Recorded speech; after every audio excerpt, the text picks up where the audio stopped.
welcome everyone. Dr. Lisa Holland, PT here, and I am really excited. Number one, because this is one of my first YouTube channel focused interviews. So I have my first guy talking with the Goddess Tribe, and I had to give him, props.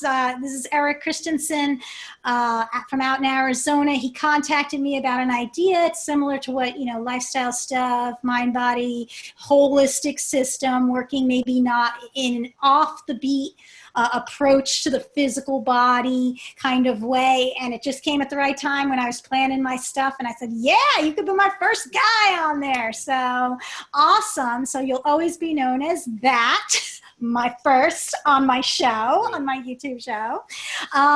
But yeah, so Eric, you're out in Arizona. You are a doctor of physical therapy and have a background in exercise science. Is that correct? That is correct. Yep. Great. Went to Colorado State, got exercise science, and then Regis for my doctorate in physical therapy.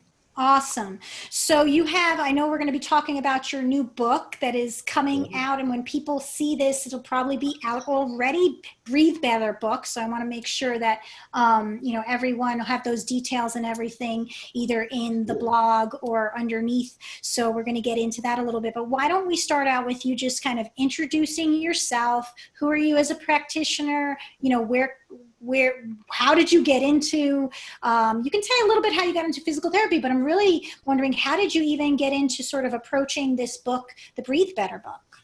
Yeah. So, I'm out of Chandler, Arizona. I work at Chandler Physical Therapy. It's a practice that my wife and I own together.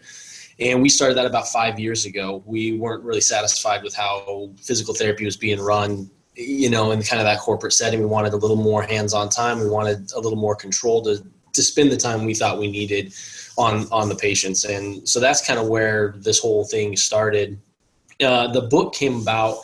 I treat so many people who have issues with breathing related to either stress or anxiety or injury or pain that could be the cause of, or a symptom, like a result of these sorts of dysfunctions. So I spend all my time educating people on that. So I'm like, well, why not just get some information out there? And then that way, it's another way to kind of get a hold of me, but also give people the power to hopefully address it themselves. And that's kind of where we started with that. And now we're here rocking and rolling with it.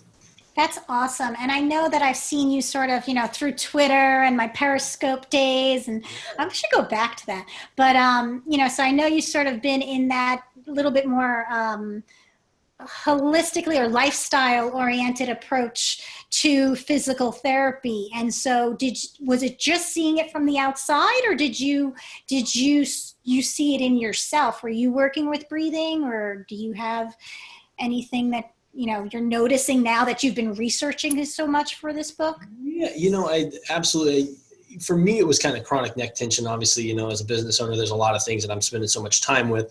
In front of a computer, the stress levels are probably a little higher than if I were just going home and doing my notes and being done with it. Yeah. So I was shifting and I wasn't managing that stress well. And I found that breathing really kind of opened that door to help me manage it. And you can't change necessarily the stressors that come into your life, but you can change how your body deals with it. And I think that kind of gave me the power to do that. And so I was starting to apply it with my patients, and I use the SFMA. Are you familiar with the Selective Functional Movement Assessment? Yeah, but why don't you explain that just a roundabout for some people who might not be physical therapists? Okay, so it's a global movement assessment, taken head to toe just to kind of see how a person's moving well or not moving well, and then you can use it to kind of break out into more diagnosable type conditions. Is it related to stability? Is it related to mobility, or both? And so that takes a very, I would say, whole body, holistic approach. Right. Anyway. And so, it's starting to see these breathing dysfunctions. You apply it, you can have somebody, jump on the table, we do a little breathing work, and suddenly these patterns change when all the, grinding and pounding and trying to mobilize didn't touch it at all. So I started seeing that, and that's really when it kind of came into, full view for me, is like, this could really make a difference.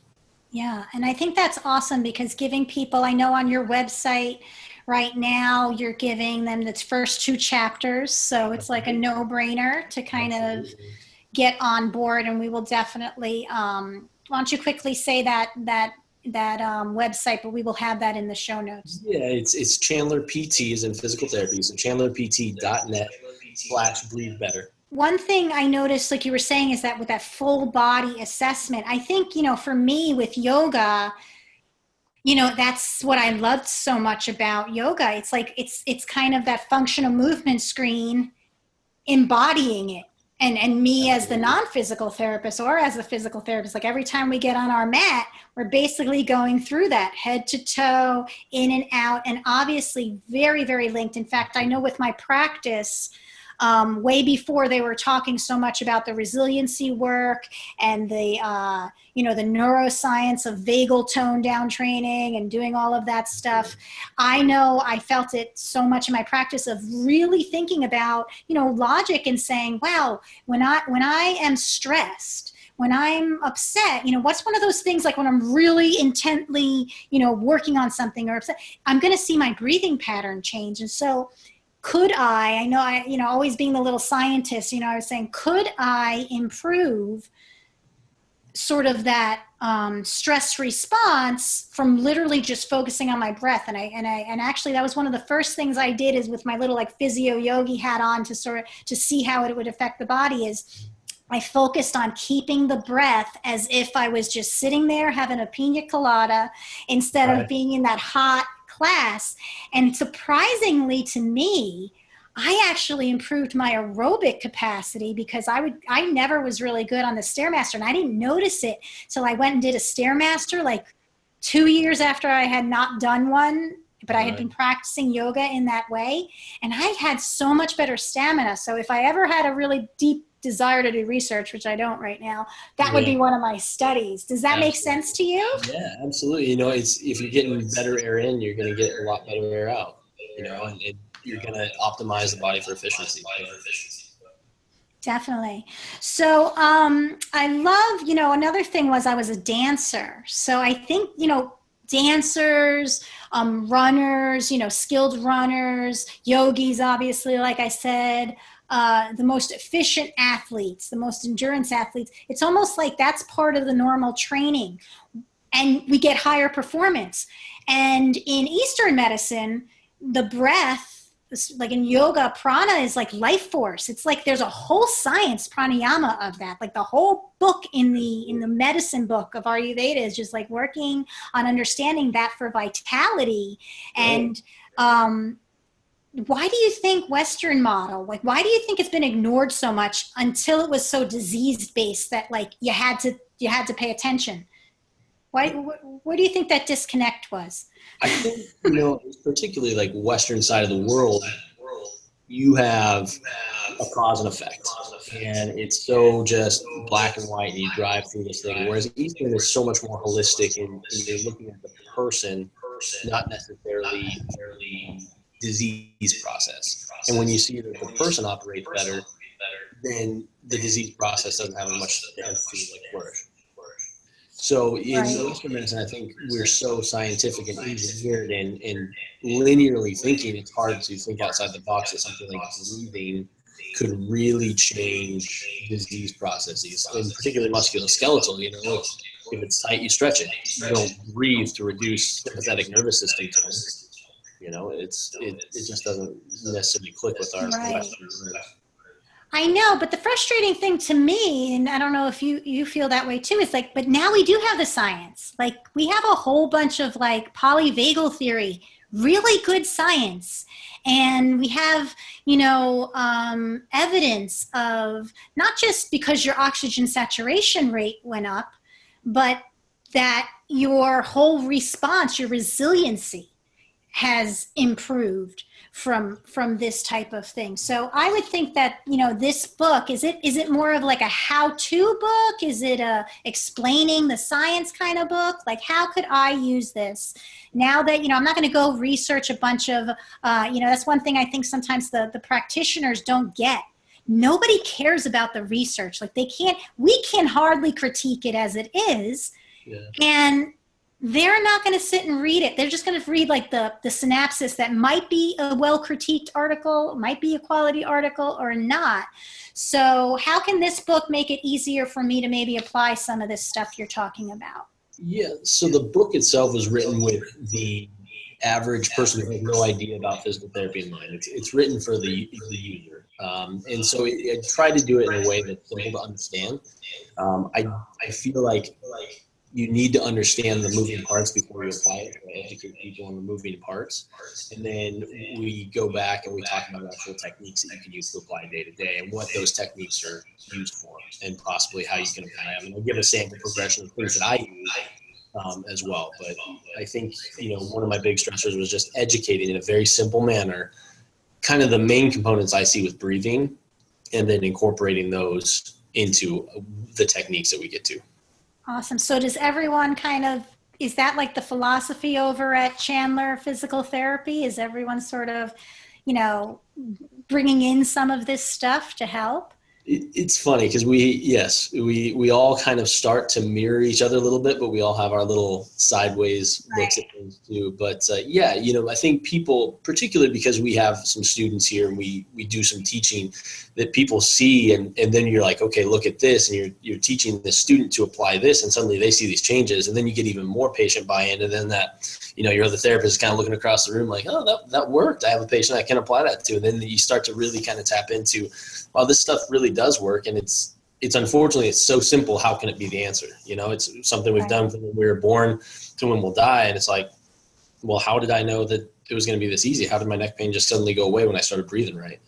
I know. And then getting back to what I was saying before, it's like, why are we so disconnected when basically when you're born, right, they used to slap you on the bum to make you cry, to breathe, to take that first breath. And then at the end, they kind of say, okay, last breath, you're done. So like we value life being the start and the end. And then in the middle, we're kind of like, yeah, that must not be that important about disease, So it's kind of like an illogical, reductionist type of thing, because it's maybe something we can't measure as much. I know in physical therapy school, I went to physical therapy school like way probably before you, but we have like giving people like the spirometer, like blood, suck to see if they can and make the ball go up. I mean, we didn't get that complicated. Maybe we were trying to expectorate a little bit better than like the medication because they couldn't cough or brace after a heart surgery or something like that.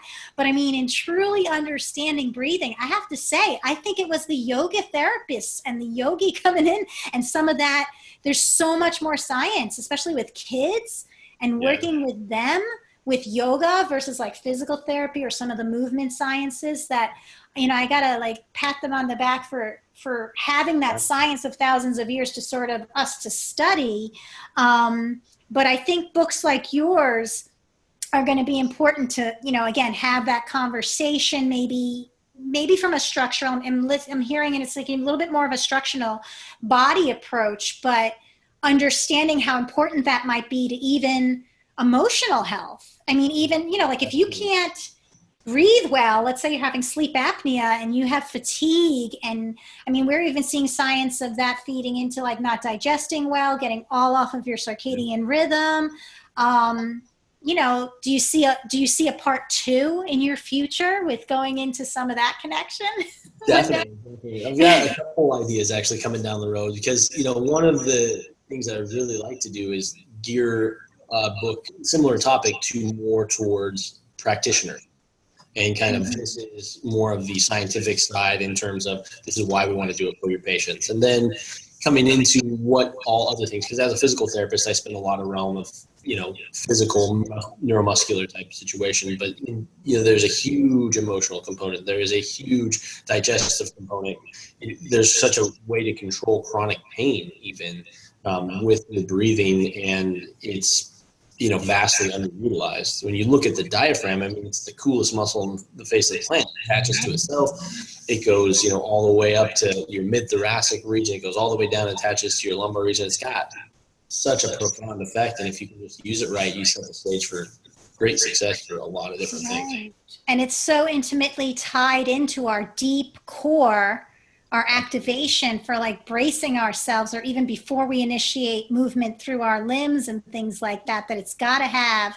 And, I think this is where looking at like pediatric development and really studying back into that and bringing that into adult rehab and the progression really, serves its purpose. And again, I'm going to say, that's what the Sun Salutation is. I tell everybody, I went into a third year, and, Emory University is pretty cool. Their DPTs, they're students of physical therapy, they're doctor's students that can take an elective in yoga as medicine as one of their things. And my friend Marlisa Sullivan, she does a lot of research stuff with, she's a fellow yoga therapist with me. She was nice enough to let me go in there, and I put this PowerPoint together, you know, saying, oh, their third year, right? So it was the yoga of development.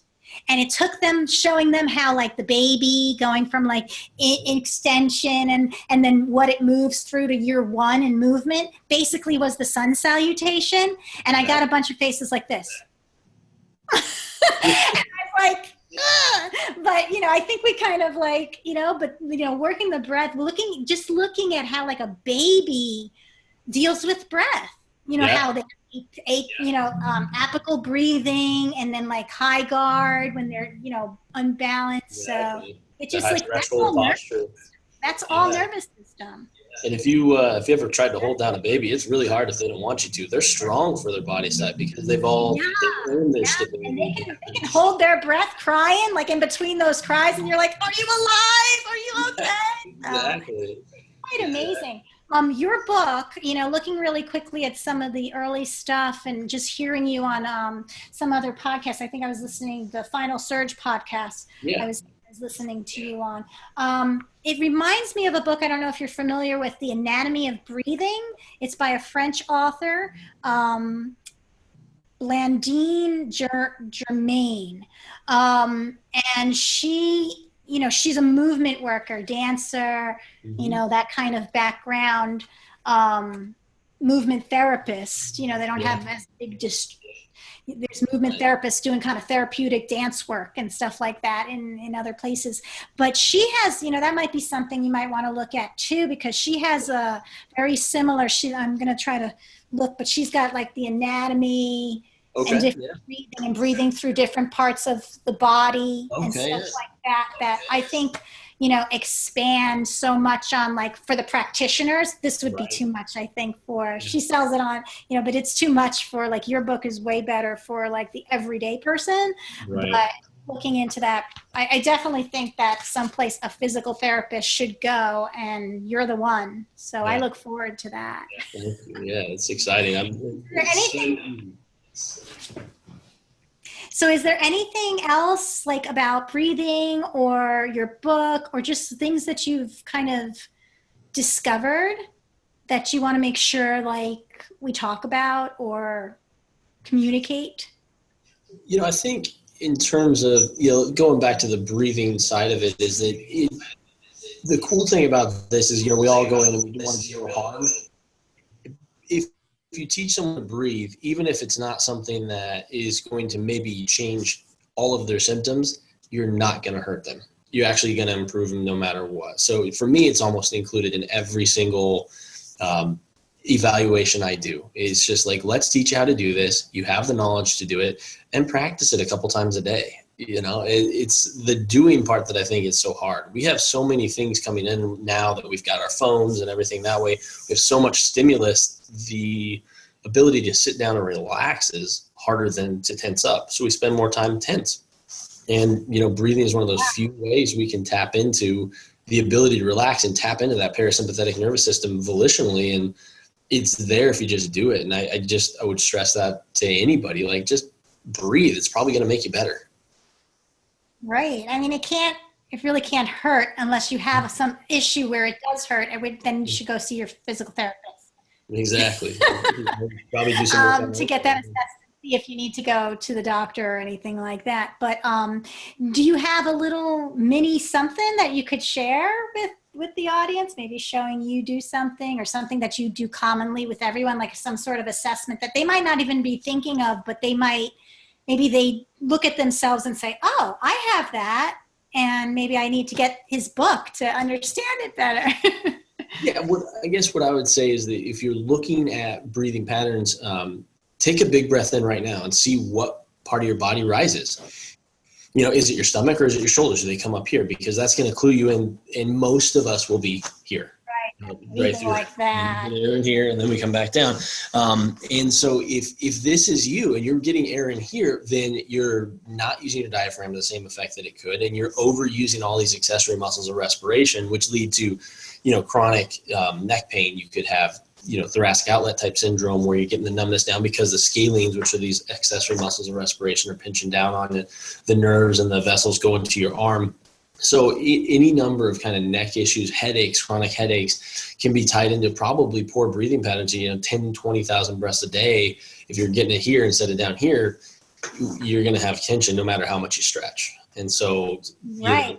That breath, exactly. That breath cycle is like, what is it, 22,000 cycles or something that you're going through. So, when we're talking about diaphragm, that's that muscle in here. Then you've got the throat, we have the glottis even. People don't realize, right? You want to hold your breath.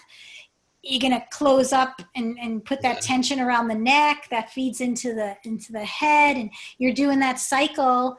Poor thing. I mean, I would think that even we could be getting mid-back pain. We could be getting low back pain, right? Back pain. Yeah. One of the big things that I think most people are really surprised with, okay, this is not going to work at all, is when we start to use the diaphragm and suddenly their hip flexor or their hip becomes less tight. Because if you're not using your diaphragm, you're still getting that vacuum in, but you're using maybe one of your psoas, one of your hip flexor muscles, or your TFL to create that vacuum instead. And so you can change the way somebody breathes just a little bit and get immediate reductions in tone. They're like, well, how did I do that? And they would never think to go there. It's probably something they're probably trying to foam roll to death or something. And it just wasn't changing. And I think that gets back into that function. Like, why are you, one of the ways that I approach, not one of them, but the way I approach the body is always educating my patients or my clients to the fact that it's really not broken. Like, it just is, it's miscommunicating. So like what you said was a perfect example. They're rolling out that hip flexor because the hip flexor is tight, but the hip flexor is doing what it's supposed to do when you're not stabilizing. Exactly. When you're preoccupied with, doing different breathing patterns that it wasn't made in the physics to be done, It's got to get you walking down the street, and it's got to be doing the stabilization for breathing, because you're not doing it effectively enough when you go running or want to pitch a ball or something like that. And unless you work with someone who's specialized, such as a doctor of physical therapy, that can take it apart. It's one thing to go and get your MRI or go, get a diagnosis of low back pain or this or that, but it's another to say, well, why? I might have the same diagnosis as you for completely different functional reason. And my thing might be related to breathing with the same objectives, and your thing's related to a habit as a kid, never learning to crawl equally or something like that. Exactly. I'm a big fan of using that kind of patient language, friendly language, in that, this is doing everything right. It's just doing too much of it, and I think people get the idea like, oh, I hurt my back, something's wrong with my back. Probably not. You're probably just relying on it too much because something else is underperforming. And I spend a lot of time talking about overperforming versus underperforming and how we kind of neutralize that, because people can grasp that a little bit better than, oh, you've got, too much tone in this particular muscle. It's just, this is too much, this is too little, let's even it back out. And this is how we're going to do it. And let's keep it simple, because I think you can get really confused. Definitely. And so is there a chance we're over, we kind of like try that. Is it, do you see the type A person that's overperforming everything, an over breather? Have you been seeing that sort of relationship? Yeah. I mean, you're going to breathe to survive. You will breathe. It's just how well and where are you getting your air from? And especially if you're a type A and you're, keeping the household together and you're driving your commute that's driving you nuts, you're probably getting air in through here. So you're probably breathing exceptionally well, but from maybe the wrong spot. We need to dial it in a little bit different.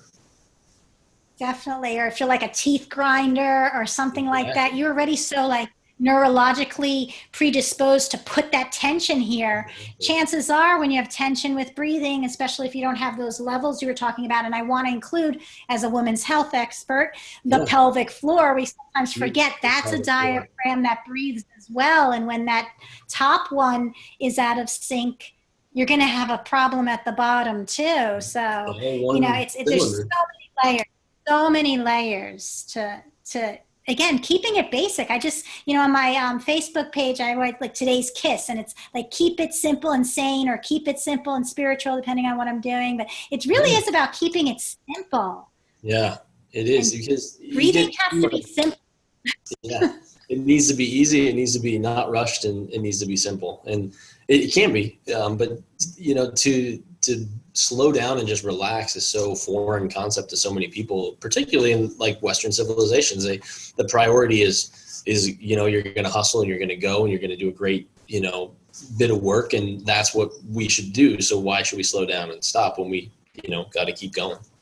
So. Right.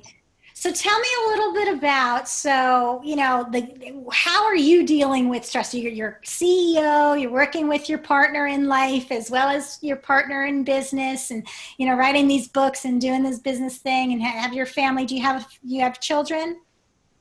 So balancing all that. I have Tell two. us, let us, what is a physical therapist? What does Eric do to de-stress or make himself breathe better? Yeah, you know, for me, I'm a big yoga guy, you know, and for the exact same reasons. The Sun Salutation does exactly follow that developmental pattern. So I think being mindful with your movement, it doesn't have to be huge, massive effort every single time you step in the gym. You just have to be able to move with purpose and intent, and follow, you know, some rules that your body sets up for you. And that developmental pattern kind of sets the stage for it. It's hardwired into it. Let's just keep it. So that is part of kind of how I de-stress. I'm a big, what I would call an infovore. To me, learning is very soothing. So I'm always seeking out more information and doing a lot of reading, and just kind of self-discovery and application that way. I do a lot of breathing with and without exercise. Usually every night, right as I'm laying down to go to bed, I will focus on one technique right before I go to bed. And, you know, at lunch usually or something, I'll kind of find just a little bit of time just to kind of reset it, because what people don't realize is it's going to automatically shift to survival mode.